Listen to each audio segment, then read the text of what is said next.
How many brains are you using right now? Is the answer one? If so, you think you're pretty smart, don't you? We're going to share with you the three brains that are in your body and how your entire body is really one large brain, divided up between your mind, your gut, and your heart. Welcome to Soul Logic, not your breathy spirituality. This is neither tie-dye, running through fairy fields, nor corporate performance metrics. It's about increasing your inner authority and personal freedom, moving you from the corporate mindset to a conscious mindset. We're your hosts, Cindy and Scott, and we're here to put the practical into awakening. I'm so excited to talk about this topic. It is what I've been focusing on lately and really have been enjoying not only my own experience of understanding my heart brain and my gut brain, but also some of the science behind it. And it's interesting that they all operate similarly, taking in information and informing our actions. But as we look at how society functions, really we've overridden our gut and our heart by placing more importance on our minds, on our intelligence, on our logic that comes from the brain. And it certainly has its place. Logic has its place. And that's, again, we call this soul logic because we value that piece of it. But as we go into the soul piece, which I think starts to encompass the heart and the gut, as well as the rest of our essence, then we tend to discount that because it is a quieter type of intelligence because we put so much emphasis on our logic. So it takes more time, more patience, and more awareness for us to really tap into these other two brains. So yes, when Scott asked the question, how many brains are you using? It seems like, well, duh, we're using our brain, right? But we actually have two additional ones that if we can tap into these and what we're going to talk about today, then we have so much intelligence in our body that we can start to choose our response instead of getting triggered. So a lot of times we think we're getting triggered from our brain. Somebody will say something to us and we have an immediate reaction. We think that's coming from our brain.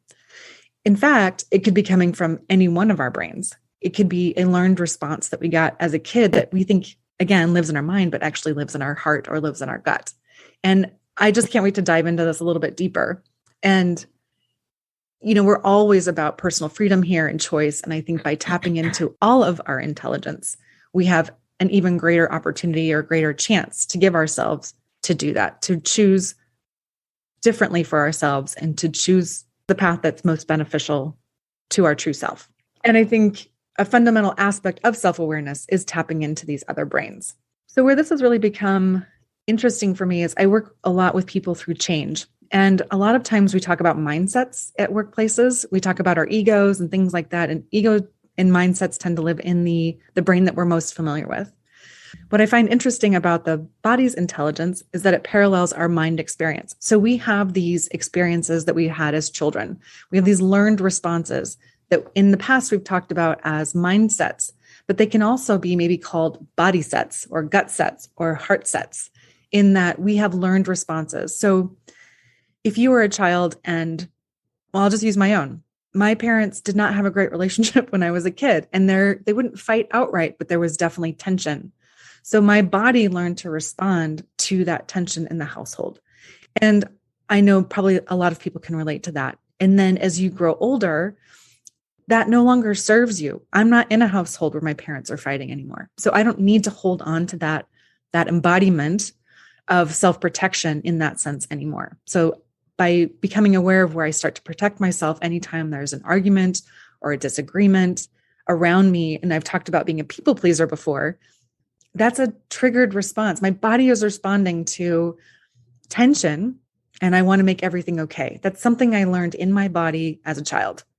And so by becoming more aware and by using my heart and my gut brain, I can start to tap into those feelings, take a moment in the present moment, because your body can only live in the present moment, whereas your brain can be in the past and the future. By being in that present moment, I can say, oh, okay, I'm safe. I'm not in this situation where my parents are fighting. I'm an adult now. I can take care of myself and I can choose to react differently and make a different choice in my life. Scott, have you had similar experiences as far as understanding where your body is giving you intelligence from past experiences and where you've been like, oh, hey, maybe I don't need to do this anymore. It's no longer serving me. Many times, Cindy. And I think it's so interesting to remember that it's our mind that we're so used to that is the logic that has the memory. And sure, the body has muscle memory. So we might tend to like tense up our shoulders or, kind of constrict our body a little bit in certain situations. But it's our mind that is living in the past and predicting the future and making those ongoing comparisons, which are then often overriding what's happening with the gut and with the heart. And because the gut and the heart, as you say, the body itself is only in the present tense, I think that is such an important reminder for me that when I'm feeling something in my gut or even in my heart, it's a great opportunity now for me to pause and check in with what's the mind perceiving? What's the mind thinking about this? Because the mind probably hasn't caught up to what the body is perceiving, particularly because the body is in the present tense, but that mind could be thinking about something in the past or predicting something in the future or drawing conclusions and comparisons that aren't even relevant, that are in direct opposition to what the body is perceiving or receiving in that moment. And I think that that's really a magical awareness for me as we've been discussing this topic. And I've been focusing more on this topic here, not only with myself, but with coaching clients. And quite often in coaching conversations, a client will say to me, maybe it's about a person they've hired a few months before, I had a feeling he or she wasn't going to work out. And I often will say, well, what did you do with that feeling? And they will come back with, I didn't do anything with it. It was just a feeling. And I think I've said this before in the Embodiment podcast. It's never just a feeling. And once we recognize that anything that we're feeling, whether it's coming from our heart or our gut, so let's just call it our torso, anything we're feeling in that part of our body, it's valuable information that is coming to us in the present moment, and it's being received by the body quicker than the mind is receiving it. Yeah. And I think just to tap into that person who said, oh, I had a feeling about it, and they didn't do anything about it, because I bet what they were thinking is on paper, they looked qualified. They looked great. They were quote unquote the right candidate based on our social norm of making, the logical choice. 100%. Or they were fantastic in the interview. But here's the thing. I've interviewed many people and the person has been fantastic in the interview. They looked great on paper. The experience seemed to be everything the company was looking for, but something didn't feel right. And I know that the times that I made decisions to hire somebody when something didn't feel right, it ended up being the wrong person. Now, this is not a podcast about who to hire and who not to hire. It's a podcast about trusting your gut. And that's why when we talk about embodiment, we have so many idioms, follow your heart, trust your gut. There's a reason why, because we feel it. We feel it when it's off. We feel when it's on. But our head many times will override that feeling. And when we talk more about the three brains here, one thing that I found is that when all three brains are aligned, or there is at least a place of neutrality between what the three brains is perceiving, then there's no regret. Then we're actually making the best decision possible in that moment, not a decision with limited information. And so many times, if we're using only our mind, we're making a decision with 1/3 of the information that's available to us. That is certainly not the path to personal freedom. That is certainly not the path to empowerment, because we've basically just given away 2/3 of our power. That's a really great point. I think that's hugely important. And I think, scientifically, we know that the gut communicates to the brain via the vagus nerve. And the vagus nerve actually sends about 80 to 90% of information to the brain. Whereas I think logically, we would think the brain is sending information to the gut. So I think it's really important to understand where our information is coming from. And I think exactly to your point, maybe even less than 1/3 of our intelligence is what we're using based on not tapping into the rest of our body. And I just want to go back to the idioms that you're talking about. I think, we believe that the brain has the most information or the best information or what have you, but yet we have these sayings. I'm sick to my stomach over a mistake that's been made or event that's happening in the world. So it's literally in our language to recognize what's happening in our body. And yet we're still tending to override what's happening in our gut to make decisions for ourselves. Or we think some bad thing is going to happen and it doesn't. And we literally sigh with relief, like, right? And we let out tension. By breathing, we let out tension. So we say these things unconsciously. So we are recognizing them. So if you think, I'm a logical person, I will never believe my body over my brain. Just think about things that you're already saying to yourself or doing that actually does recognize the intelligence in your body, and think about how much more powerful that could be if you actually did stop and say, oh, I've got a knot in my stomach. What is that about? Would you make a different relationship choice? Would you make a different career choice? Would you make a different route to the grocery store choice that saves you from getting in an accident? That information is there if we value it and allow it to rise within us. That's a good point. If we value it and allow it to rise within us, and I think that is one of the biggest challenges we have, particularly here in 2022 and probably going beyond, because we are bombarded with so much information on a daily basis, right? The interruptions are plentiful, from our devices to email to everything, whether you're watching something on TV and you see headlines on the bottom of the screen, on the side of the screen, on the top of the screen, plus you've got something in the center of the screen. I mean, we don't even know where to look anymore. So my personal view on this is that we have given away so much of our ability to sense and feel into our body because we are so externally focused. The irony is, I feel that the more so-called connected we are by messaging and WhatsApp and social media, the more disconnected we actually become from ourselves, which means that we are more disconnected from the intelligence of our three brains, primarily our heart and our gut, because they don't scream to us. The information is subtle, but when we really are sick to our gut, when we have digestion problems, I think it really is of course, there's the medical route, the traditional medical route, where we treat it with medication. But there's an even bigger message there, somehow I feel, because if our gut is off, the rest of our body is most likely off. What would you say about that? Well, I agree 100%. And I think actually, let me back up a second. The irony here is I'm literally experiencing embodiment right now. This topic is so important to me. I can feel my body tensing up. And I think that I am like, oh, I have to get this right.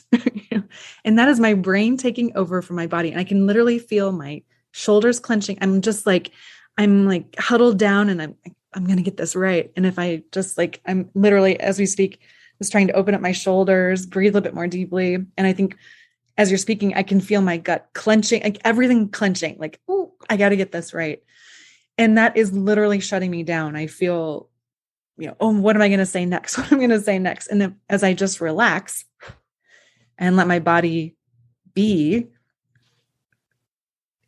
I just feel more like I can just be more in the flow. And we've talked about the flow before.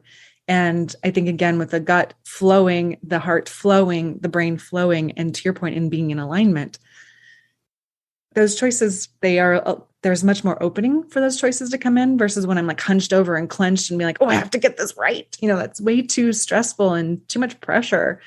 And if I just open up and let the words flow, then I'm literally experiencing the embodiment now as we speak, and can let the words come to me, let the intelligence come. I can relax and know that this conversation that we're having is going to be the conversation that we need to have about it in this moment in time.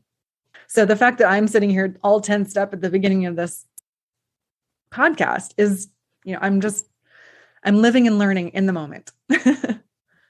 Well, and that's fantastic. And isn't that what the mind does? The mind is thinking about the past, mm-hmm. and maybe situations where you had high expectations for yourself, or you were comparing yourself to somebody else, and then looking in the future and be fast forwarding, thinking, I want this to be a really good podcast. I want to do this correctly, make sure that the information is communicated the best way possible. And all of that performance anxiety does get in the way of us just being in the moment, where our other two brains are all the time in the present moment.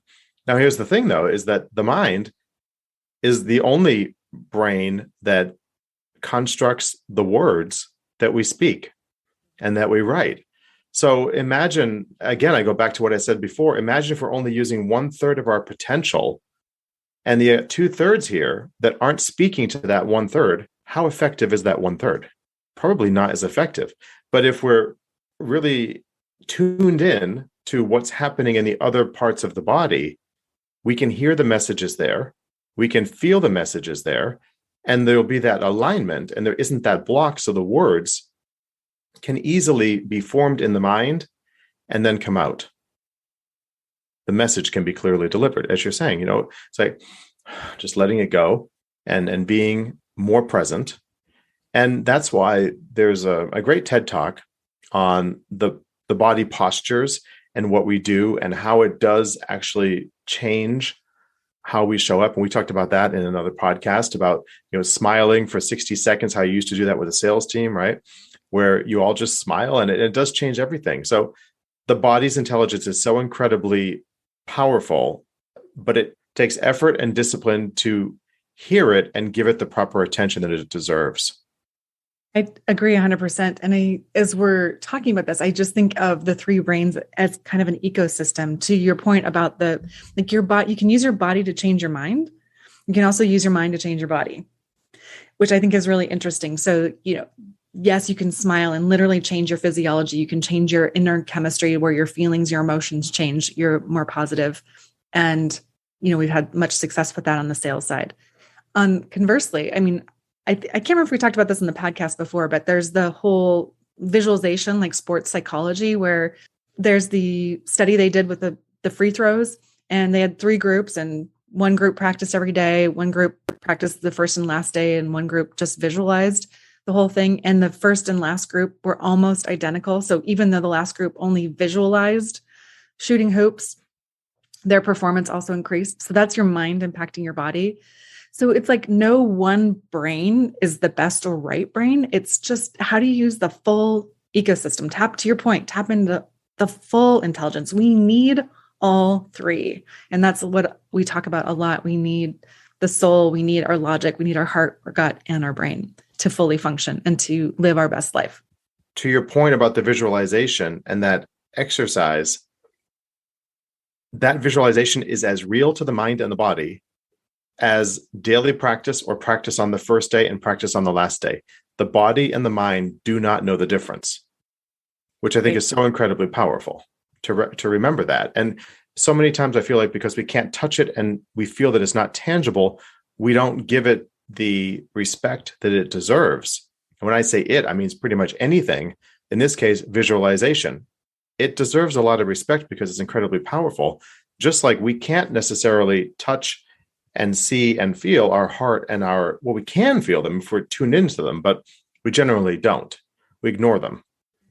We take an antacid, right? We have a stomach ache. We take an antacid. We try to numb the pain that's coming from the body when the pain or the feeling can often be an indicator of what is off in that brain. And I also think on top of that, it's a really good point, not just masking, but also the source of information.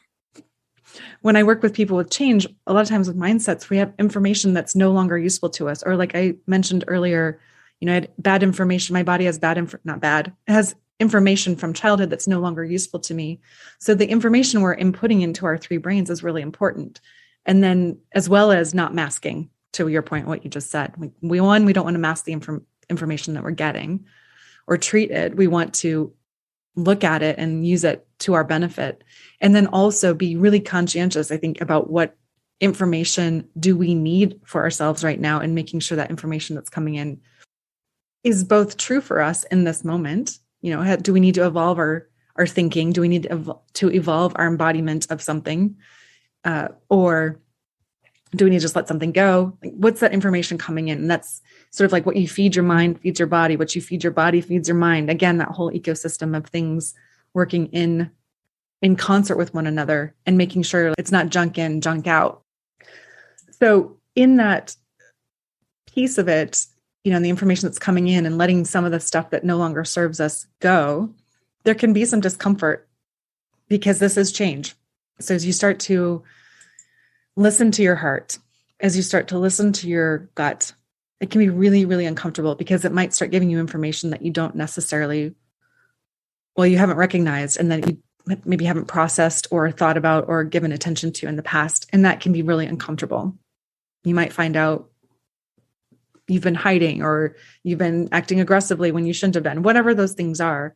And so that can be really uncomfortable. And I think one of the things around trusting yourself and handling some of that is the centering exercise that people do a lot of times in meditation, but it doesn't have to be in meditation. I think you can I think it's sort of the alignment you were talking about earlier. I call it centering, where you just are literally sitting upright. You're feeling your gut, which I know for me, as I started this journey, I could feel my brain. I could relax my brain. I could feel into my heart. I couldn't get below my heart. I could not feel my gut center for the longest time.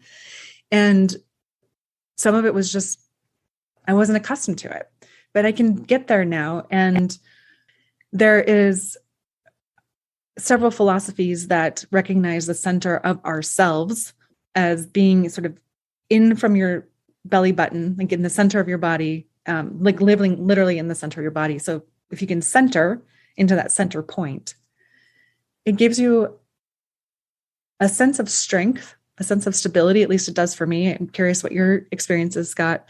And it allows you to process some of these feelings, some of the sensations, some of the thoughts that come through as you're dealing with some of these old patterns that we might have, to let those go so that we can move into the things that are more healthy.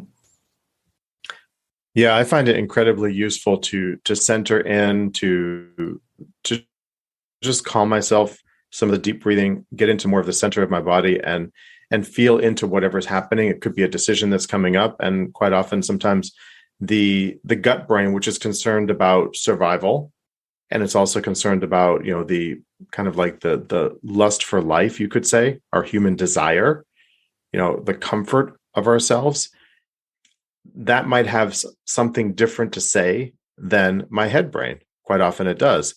And so I do find myself, once I've centered, I intentionally feel into each of the three brains, tune into what the message is, and then try to run it between the two, almost like a figure eight, between the gut, the heart, and the head, and get some sort of an agreement, an alignment there. And what I've felt and seen in my own life is that when there is that alignment and inner understanding and acceptance, there's no regret in a decision. How many times have we made a decision that we've regretted because we've made a decision out of fear, probably just because it was made with our gut brain? We felt that we had to do something. We had no options based on survival, right? And that our heart wasn't in it, literally. And another idiom, right? Our heart wasn't in it. Our heart wasn't behind it. It didn't feel right. And the heart's objective is to be connected, is to belong. It's about the acceptance and the love, the understanding. So all of that goodness, not just for ourselves, but for those that we are including in the decision or the situation. And maybe the heart wasn't behind it. And I had a friend who did something like that, where she accepted a buyout from a company, did it because she felt like she had no choice. And her heart wasn't behind it. And for years, she had regrets. Years. We're talking 5, 6, 7 years. There were continued regrets behind that decision, around that decision. And it took a lot of work, inner work, for her to understand and to accept the decision that she had made those years prior. And then when you have the head brain, sometimes the head brain is only concerned with the future, with our current performance, right? It's comparing, and it's the ego. We all need the ego to survive. It is kind of who we are, our personality. But that sometimes can cause us to make wrong decisions, particularly if it doesn't feel right in our heart or doesn't feel right in our gut. So I find that the centering is really important to do that, to be able to hear all of the different messages coming from each of the brains, and then to create the understanding between the three brains and to create the acceptance between the three brains so that there is a harmonious action that comes out of it. Perfect. We need to take a quick break, but then when we come back, let's talk about even more techniques to tap into the body and to listen to our inner intelligence from all three brains.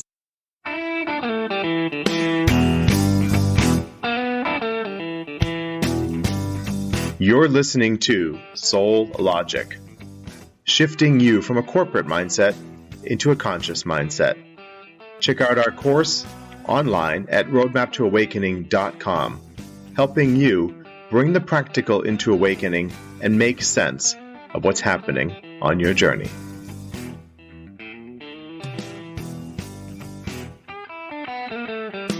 So Scott, you talked about your friend who took the buyout and then had a lot of pain from that. I think there are a lot of people who have the quote unquote golden handcuffs. So here's more idioms around our body being restricted in some way, even though it's in a lovely golden package around money and status and things like that, because we don't want to give up a great big salary or whatever it is to actually follow our hearts.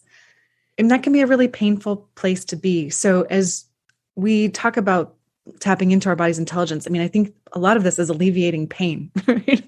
When we can tap into, when we center in, and then we can start to tap into all three brains, we get our alignment, we take care of both ourselves, our relationships, and our logic, and our future going forward in a way that's positive.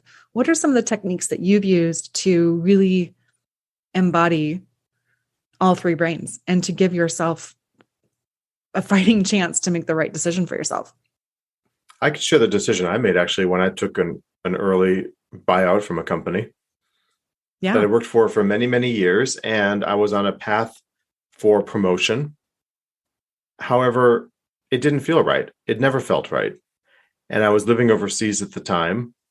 There was an opportunity to leave with a benefits package that was very attractive to me. And I'd always had in the back of my mind, logically, if they ever offer this, I'm out of here. Because at the time I was about 42, and I thought I could continue here for the next 15, 20 years, and it would be fine. But it didn't feel right. And so as I'm reflecting on this, as I'm telling the story right now, I did use all three brains, and I made a list of pros and cons.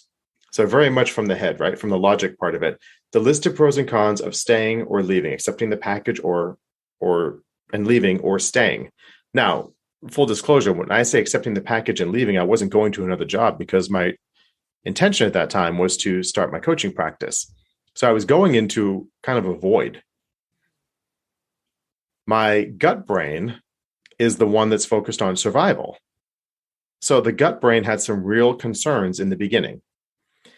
But as I processed it more, what I realized was there's lots of opportunities to make money, and the gut brain just needed to take a back seat because nothing was going to happen. It was all okay, right? You're safe. So once I was safe, exactly. And once my gut brain understood there's plenty of money. If you need this, you can do this. I mean, there were options which quieted the gut brain's concerns because the gut brain was very active. My heart brain was so excited by this possibility. And so I went into some meditation. You talk about centering. I would center myself. I'd breathe, go into a short meditation. I would then visualize staying with the company, not necessarily in the same role, but staying with the company. And I could feel my body constricting. I could feel my shoulders kind of tightening, my chest just becoming more constricted, as I said, and it didn't feel good in my gut at all. And it didn't feel right in my heart. It felt really, really off. Nothing felt good. Even the head, actually, even all three brains felt off. The gut brain wasn't having it because passion for life, right? The desire or survival. It's all about me with the gut brain. The gut brain wasn't having it, did not want that. The heart brain wasn't feeling it, the belonging. The heart brain wasn't belonging. I didn't belong in that anymore, in that environment. And the head brain was thinking, you've done this, move on. It was very interesting because what I felt through that meditation was very different than the list of pros and cons. Because the list of pros and cons coming from the head, there was a long list of pros to stay and a short list of pros to leave. When I looked at it purely from logic. And if I had made that all happened. And then I would clear my mind and do some breathing again, get centered, and envision leaving and starting a coaching practice, but not even knowing what that meant at the time because I was still in coach training. So I just envisioned leaving, and it was like, like the angels were singing. My shoulders relaxed. I just felt like, wow, this is amazing. My gut was fully on board with this. My heart was fully behind it. It felt right. My gut was like, you can do anything. This is great. This is an opportunity. It's an experiment and an experience in your life. My head was like, why not? You're young enough. You can make money anywhere. And it all felt right. So I did that several times because I was not totally believing what I was feeling. And I didn't know anything about what we're talking about right now back then, 10 years ago. So I had no idea what any of this was. And now that I reflect back on that, because that was a very significant decision that I made, because input wise, every single person around me did not support my decision to leave. From the management team above me, there was a promotion offer, to the team that I was managing, to friends and family and colleagues, there was not one person that thought that it was a good idea, because they were all looking at it from their head and looking at it from the logical perspective of, well, you get to climb the corporate ladder. That's not what I wanted. You get to make more money. Okay, that's attractive, but everything they mentioned was from a very limited perspective. And when I combined all three brains, I knew that that was my decision. And I made the decision. And I've been asked this question before. Do you have any regrets? I've never had a single regret. Never one. Now I have curiosity, and I do playfully wonder what would it have been like if I had stayed, but I've never had a regret, which has to this day amazed me. And I think the reason that I've never had the regret is because there was alignment between all three brains, and I gave each brain enough time and respect to be heard, so that when the gut brain started kicking up and saying, well, yeah, but what about this? What about this? Okay, calm down. It's all good. We've got this plan. We've got this plan. We've got this plan. Okay, fine. Took a back seat. The heart brain was like, this is fantastic. I feel good. The head brain also joined in. So they were each respected. They each got their time in the spotlight, so to speak. And there was alignment and never a regret. All has been well. And I'm convinced that if I did not take the time to check in and to align and to center and feel into each of the brains, again, not knowing what I was doing, if I didn't take that time, I may have walked away with regrets or made a decision that I regretted. I think it's really interesting around, you said you didn't know 10 years ago what you know now. Like, you weren't necessarily consciously tapping into all three brains, even though that's what you were doing. So just, food for thought there. If you're like, oh, I don't know how to do all of this, sometimes your body can support you in ways that you aren't even aware of, that can help lead you toward tapping into its intelligence, even if you're not literally sitting down going, what is my heart saying? What is my gut saying? I mean, if you can do that, that's what we're talking about here. Like, yes, we want you to do that because you can, I think, move along to that alignment place much more quickly, but it can come from a more unconscious place to get you to that more conscious place, if that makes sense. It does. And I think it makes me think of when you said that years ago, you couldn't necessarily feel into your gut brain. Mm-hmm. And that's okay. So just feel into the body, right? And ask the question of, what am I feeling? What's the message here? Mm-hmm. And the messages will come. Yeah. I mean, even to what's your posture? Are your shoulders slumped forward? Are you standing up straight? Are you standing on one hip?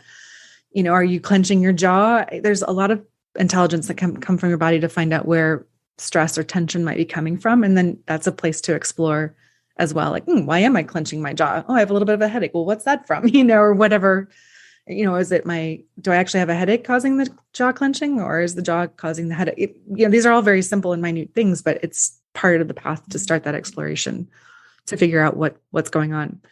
I do think meditation's purpose is to actually feel into the body. I mean, it is to stop the brain from running the show.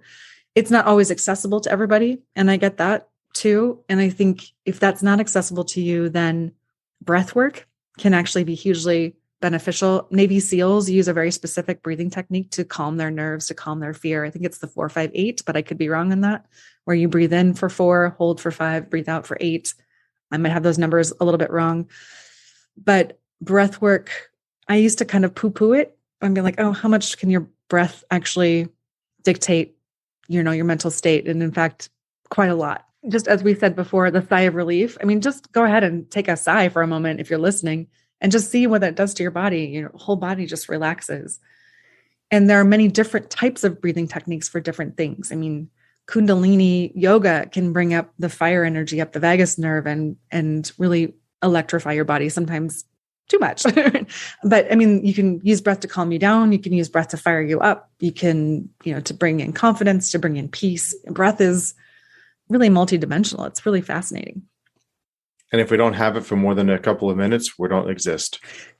Yeah, good point. So, but it's also incredibly important. So doesn't it make sense that it would behoove us to give it more respect as well? And also breathing all the way into the lower part of the diaphragm, the lowest part of our belly. And then as we're exhaling, being very present as how that air is coming out from the depths all the way to the top. It's really quite fascinating. And it's very calming at the same time. So I think it's a great way that you mentioned to connect with the body and to connect with the intelligences of the body. So as we wrap up this podcast, this is a huge, huge topic. There's lots of science behind it. There's lots of practical application behind it. I encourage you, if it's anything of interest to you, to go dig deeper. This has been kind of an overview, I guess, of the three brains, if you will. So thank you so much for joining us. We hope that you will use your entirety of your intelligence that exists within your body. We'll see you next time.